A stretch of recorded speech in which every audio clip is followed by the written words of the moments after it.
Students, நான் ரொம்ப strict. யாராச்சும் எக்ஸாம்களை விட்டு வச்சிருந்தீங்கன்னா இப்பயே தூக்கிட்டு வந்து வெளியே போட்டுருங்க. நானா பிடிச்சனா 4-5 வருஷம் உங்களால் எக்ஸாம் எழுத முடியாது, பார்த்துங்க.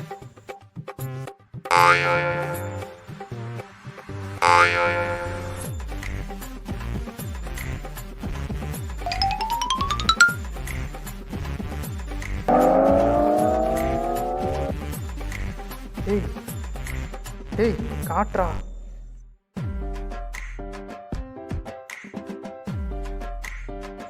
வாத்தியா இருக்கார் அமைதியாரா. ஏய் பேப்பராக கூட எழுதி தரேன்.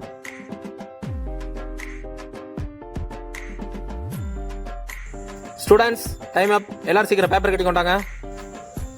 டேய் பேப்பர் குடுறா. நீ எப்படா என்கிட்ட பேப்பர் கொடுத்த? யாராரோ நண்பன் என்று ஏமாந்த நெஞ்சம் உண்டு. யாராரோ நண்பன் என்று